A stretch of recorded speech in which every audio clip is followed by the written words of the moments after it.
सोचिए, अगर भगवान सच में पूरे ब्रह्मांड के मालिक है, अगर करोड़ों आकाश गंगाएं, अरबों तारे और पूरी पृथ्वी उनकी ही बनाई हुई है, तो फिर एक सवाल आखिर क्यों नहीं पूछा जाता? भगवान भारत में ही क्यों जन्म लेते हैं? चीन में क्यों नहीं? यूरोप में क्यों नहीं? अमेरिका में क्यों नहीं? क्या भगवान के लिए कोई जियोग्राफिकल बाउंड्री है? क्या भारत कोई ऐसी वीआईपी जगह है जहां भगवान को जन्म लेने की स्पेशल परमिशन मिलती है? और अगर ऐसा है तो फिर सवाल और भी बड़ा हो जाता है, भारत में आखिर ऐसा क्या है? क्या इसकी मिट्टी में कोई चमत्कार छिपा है? या फिर इस सवाल का जवाब हमारी कल्पना से कई ज्यादा लॉजिकल है, क्योंकि हो सकता है कि असली रहस्य भारत की मिट्टी में नहीं, बल्कि उस ज्ञान की परंपरा में छिपा हो जिसने हजारों वर्षों तक इंसान को सिर्फ दुनिया को जीतना नहीं, बल्कि खुद को समझना सिखाया। आज हम इसी रहस्य को खोलेंगे, ग्रंथों, इतिहास, पुरातत्व और तर्क के सहारे। और शायद वीडियो के अंत तक आपको समझ आ जाएगा कि सवाल ये नहीं है कि भगवान भारत में ही क्यों आए, बल्कि सवाल ये है कि भारत ने भगवान को समझने के लिए खुद को इतना तैयार कैसे किया।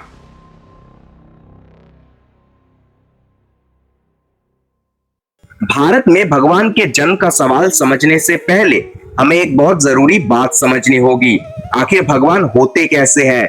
क्योंकि हम आम बोलचाल में बहुत सारी चीजों को भगवान कह देते हैं। हम सूर्य को सूर्य देव कहते हैं, वायु को वायु देव कहते हैं, जल को देवता के रूप में पूजते हैं और पेड़ों को भी पवित्र मानते हैं। लेकिन जब बात श्री राम की आती है तो हम उन्हें रामदेव नहीं, बल्कि भगवान श्री राम कहते हैं। जब बात श्री कृष्ण की आती है तो हम उन्हें कृष्ण देव नहीं, बल्कि भगवान श्री कृष्ण कहते हैं। आखिर ऐसा क्यों? इसका एक कारण ये है कि भारतीय परंपराओं में देव और भगवान शब्द को बिल्कुल एक ही अर्थ में नहीं देखा जाता। देव शब्द उन शक्ति और तत्वों के लिए भी इस्तेमाल होता है जो हमारे जीवन को चलाने में मदद करते हैं। जैसे सूर्य हमें रोशनी और ऊर्जा देते हैं, वायु हमारे जीवन के लिए जरूरी है, जल के बिना जीवन संभव नहीं है, और पेड़ हमें भोजन, ऑक्सीजन और अनेक उपयोगी चीजें देते हैं, इसीलिए उन्हें देव कहा गया। लेकिन भगवान की अवधारणा इससे कई व्यापक है। विष्णु पुराण में भगवान के लिए कुछ विशेष गुणों की चर्चा मिलती है। इनमें ऐश्वर्य, वीर्य, यश, श्री, ज्ञान और वैराग्य जैसे गुण बताए गए हैं। आसान भाषा में समझे तो ऐश्वर्य यानी सामर्थ्य और शक्ति, यश यानी महान प्रसिद्धि, श्री यानी समृद्धि, ज्ञान यानी सही और गहरा ज्ञान, और वैराग्य यानी इतना सब होने के बाद भी चीजों से जरूरत से ज्यादा चिपके ना रहना। अब अगर हम श्री राम और श्री कृष्ण के जीवन को देखें तो उनके महत्व को सिर्फ चमत्कारों से नहीं समझा जा सकता। श्री राम ने कठिन परिस्थितियों में भी अपने कर्तव्य और मर्यादा को महत्व दिया। श्री कृष्ण ने जीवन, कर्म, ज्ञान और धर्म जैसे विषयों पर गहरी शिक्षा दी। इसीलिए भारतीय परंपरा में भगवान का विचार सिर्फ ऐसी शक्ति का नहीं है जो आसमान में उड़ सकती है या कोई चमत्कार कर सकती है। यह भगवान का संबंध पूर्णता ज्ञान, शक्ति और धर्म से भी जुड़ा हुआ है। और अब यही से हमारे सवाल का अगला हिस्सा शुरू होता है। अगर भगवान बनने के लिए केवल शक्ति नहीं, बल्कि ज्ञान, धर्म और वैराग्य भी जरूरी है, तो फिर सवाल ये है कि ऐसा ज्ञान और ऐसा वातावरण प्राचीन भारत में आखिर बना कैसे? इसका जवाब हमें भारत की बहुत पुरानी गुरु शिष्य परंपरा में मिलता है। हजारों साल पहले यहाँ ज्ञान सिर्फ किताबों तक सीमित नहीं था। गुरु अपने शिष्य को आश्रमों और गुरुकुलों में शिक्षा देते थे। वहाँ सिर्फ पूजा पाठ नहीं सिखाया जाता था, बल्कि जीवन को समझने की कोशिश की जाती थी। वेदों का अध्ययन होता था, प्रकृति को समझा जाता था, भाषा और गणित सीखा जाता था, चिकित्सा और योग पर काम होता था, और साथ ही यह सवाल भी पूछा जाता था कि इंसान वास्तव में कौन है। धीरे धीरे इस सोच से उपनिषद, दर्शन, योग और कई दूसरी ज्ञान परंपराएं विकसित हुई। यानी भारत में ज्ञान केवल रोजी रोटी कमाने का साधन नहीं था, बल्कि जीवन को समझने का रास्ता भी था।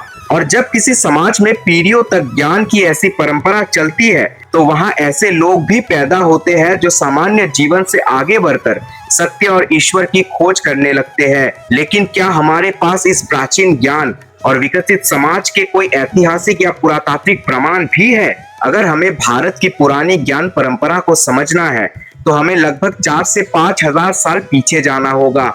उस समय भारतीय उपमहाद्वीप में एक बहुत बड़ा सभ्यता मौजूद थी, जिसे हम सिंधु घाटी सभ्यता या हड़प्पा सभ्यता के नाम से जानते हैं। यहाँ हमें ऐसे शहरों के प्रमाण मिलते हैं जिनकी योजना काफी व्यवस्थित थी, सड़कों की व्यवस्था थी, घरों में पानी और सफाई की व्यवस्था थी और सबसे खास बात थी उनका ड्रेनेज सिस्टम, यानी गंदे पानी को बाहर निकालने की व्यवस्था। धोलावीरा जैसे स्थानों पर बड़े बड़े जलाशय और पानी जमा करने की व्यवस्था भी मिली है। इसके अलावा अलग अलग जगहों पर एक जैसे वजन और माप के प्रमाण मिले हैं, जिससे पता चलता है कि व्यापार और सामान मापने की भी एक व्यवस्थित प्रणाली थी। अब उसका मतलब ये नहीं है कि उस समय भारत दुनिया की अकेली विकसित सभ्यता थी। मिस्र, मेसोपोटामिया और चीन में भी बड़ी सभ्यताएं थी, लेकिन भारत में भी इतने पुराने समय से संगठित समाज और ज्ञान की मजबूत नींव मौजूद थी। और जब किसी समाज में भोजन, पानी, शहर और जीवन की कुछ बुनियादी जरूरतें व्यवस्थित होने लगती है, तो इंसान के पास बड़े सवालों पर सोचने का समय भी बढ़ता है। यही वो माहौल है जहां आगे चलकर दर्शन, योग, चिकित्सा और आध्यात्मिक चिंतन जैसी परंपराएं मजबूत हुई। लेकिन अब अगला सवाल है, जब इंसान की बेसिक जरूरतें पूरी हो जाती है तो उसका दिमाग किस तरफ जाता है। इसे एक बहुत आसान उदाहरण से समझिए। अगर किसी इंसान को दिन भर सिर्फ ये चिंता में रहना पड़े कि आज खाना मिलेगा या नहीं, परिवार सुरक्षित रहेगा या नहीं, तो इसके लिए भगवान, आत्मा या ब्रह्मांड जैसे बड़े सवालों पर सोचना मुश्किल होगा। पहले उसकी बेसिक जरूरतें पूरी होनी जरूरी है। जब भोजन, पानी, घर और सुरक्षा जैसी जरूरतें कुछ हद तक पूरी हो जाती है, तब इंसान के पास सोचने का समय आता है। वो पूछता है, मैं कौन हूँ, मैं पैदा क्यों हुआ, जीवन का उद्देश्य क्या है, मृत्यु के बाद क्या होता है और भगवान क्या है। यही बात प्राचीन भारत की ज्ञान परंपरा को समझने में भी मदद करती है। यहाँ खेती, शहर, व्यापार और जीवन की कई व्यवस्थाएं विकसित हुई, जिससे समाज में ऐसे लोगों के लिए भी जगह बनी जो अपना समय ज्ञान और चिंतन में लगा सके। यही कारण है कि भारत में धीरे धीरे ऋषियों, दार्शनिकों, योगियों और गुरुओं की परंपरा मजबूत होती गई। उन्होंने केवल बाहरी दुनिया को समझने की कोशिश नहीं की, बल्कि इंसान के मन और चेतना को भी समझने की कोशिश की। यानी सवाल सिर्फ ये नहीं था कि दुनिया कैसे चलती है, बल्कि ये भी था कि इंसान खुद को कैसे समझे और अपने जीवन को बेहतर कैसे बनाए। और यही वो जगह है जहां से भारत की आध्यात्मिक यात्रा और भी गहरी दिखाई देती है। जब इंसान की बेसिक जरूरतें पूरी होती है तो उसके अंदर एक नई भूख पैदा होती है, ज्ञान की भूख। वो सिर्फ ये नहीं जानना चाहता कि खाना कैसे उगाया जाए या घर कैसे बनाया जाए, बल्कि वो ये जानना चाहता है कि जीवन का मतलब क्या है। प्राचीन भारत में इसी तरह की सोच धीरे धीरे बहुत मजबूत हुई। यहाँ ऋषि जंगलों और आश्रमों में बैठकर प्रकृति, मन और जीवन के बारे में सोचते थे। गुरु अपने शिष्य को केवल जानकारी नहीं देते थे, बल्कि सवाल पूछना और सही तरीके से सोचना भी सिखाते थे। यही परंपरा आगे चलकर वेद, उपनिषद, योग और अलग अलग दर्शनों में भी दिखाई देती है। यहाँ एक बहुत महत्वपूर्ण बात समझिए। भारत की खासियत सिर्फ ये नहीं थी कि यहाँ धार्मिक ग्रंथ बहुत थे, बल्कि ये थी कि यहाँ जीवन और ईश्वर को समझने के लिए लगातार सवाल पूछे जाते थे। कोई ध्यान के जरिए मन को समझने की कोशिश कर रहा था, कोई योग के जरिए शरीर और चेतना को समझ रहा था, और कोई दर्शन के जरिए ये जानने की कोशिश कर रहा था कि इस संसार की असली सच्चाई क्या है। और जब किसी समाज में ऐसी ज्ञान की परंपरा पीढ़ी दर पीढ़ी आगे बढ़ती है, तो वहां ऐसे महान लोग भी पैदा होते हैं जिन्हें बाद में समाज भगवान, ऋषि या महापुरुष के रूप में सम्मान देते हैं। लेकिन अब सवाल है, क्या इस ज्ञान की परंपरा सिर्फ धार्मिक थी या भारत में दूसरे विषयों में भी बहुत पुराना ज्ञान मौजूद था? एक बात यहाँ समझना बहुत जरूरी है। प्राचीन भारत में ज्ञान का मतलब सिर्फ भगवान और पूजा पाठ तक सीमित नहीं था। यहाँ जीवन के कई अलग अलग क्षेत्रों पर भी काम हुआ। गणित में शून्य और संख्याओं की परंपरा आगे विकसित हुई। आयुर्वेद में शरीर और स्वास्थ्य को समझने की कोशिश हुई। योग में शरीर और मन पर ध्यान दिया गया और खगोल से जुड़े विषयों पर भी अध्ययन हुआ। भारत में भाषा और व्याकरण पर भी बहुत गहरा काम हुआ। यानी यहाँ एक ऐसी संस्कृति बन रही थी जिसमें इंसान बाहरी दुनिया और अपने अंदर की दुनिया दोनों को समझना चाहता था। यही कारण है कि भारत की प्राचीन परंपरा में ज्ञान को बहुत महत्वपूर्ण माना गया। लेकिन यहाँ एक बात ध्यान रखना जरूरी है। इसका मतलब ये नहीं है कि ये समय दुनिया के बाकी हिस्सों में कोई ज्ञान नहीं था। मिस्र, चीन, मेसोपोटामिया जैसे सभ्यताओं ने भी मानव ज्ञान में बहुत बड़ा योगदान दिया। फर्क इतना था कि भारत में आध्यात्मिक ज्ञान और आत्मचिंतन को भी ज्ञान की एक महत्वपूर्ण शाखा माना गया। और जब किसी समाज में कोई पीढ़ियों तक ऐसे सवाल पूछे जाते हैं तो वहां से केवल विद्वान ही नहीं बल्कि महान ऋषि, योगी और दार्शनिक भी निकलते हैं। यहाँ हमें अपनी सोच को थोड़ा बदलना होगा। अगर हम कहते हैं कि भगवान सिर्फ भारत में ही जन्म ले सकते हैं तो इसका मतलब होगा कि भगवान की शक्ति किसी एक देश की सीमा तक सीमित है। लेकिन अगर भगवान सच में पूरे ब्रह्मांड के हैं तो ऐसा कैसे हो सकता है? इसीलिए इस सवाल का जवाब ये नहीं है कि चीन, यूरोप, अमेरिका या दुनिया के दूसरे हिस्से भगवान के लिए कम पवित्र है, बल्कि बात यह है कि भारत में एक खास आध्यात्मिक वातावरण विकसित हुआ।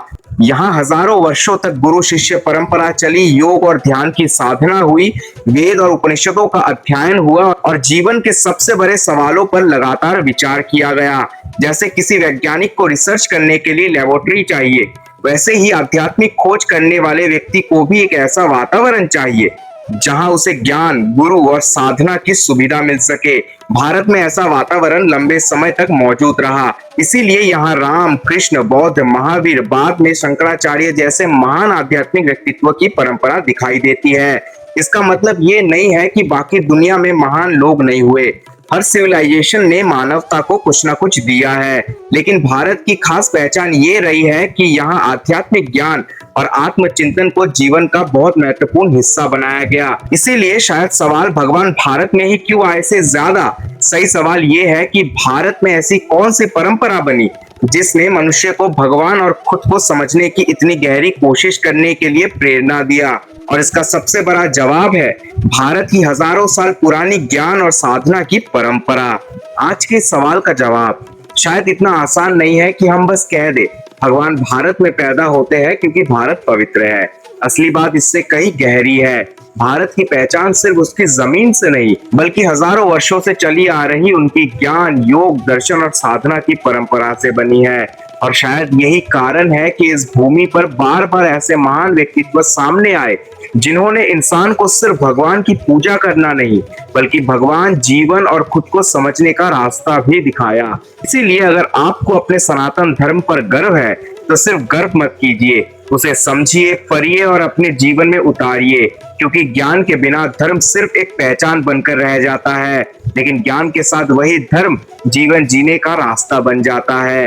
अगर आपको ये वीडियो पसंद आई हो तो वीडियो को लाइक जरूर करें, अपने परिवार और दोस्तों के साथ शेयर करें और ऐसे ही सनातन धर्म से जुड़े लॉजिकल और इंटरेस्टिंग विषयों के लिए हमारे चैनल को सब्सक्राइब करना बिल्कुल ना भूले। और कमेंट्स में जरूर बताइए आपके हिसाब से भगवान के अवतार भारत से ही क्यों जुड़े हुए हैं। तब तक के लिए मिलते हैं अगले वीडियो में एक और नए सवाल और एक नए रहस्य के साथ।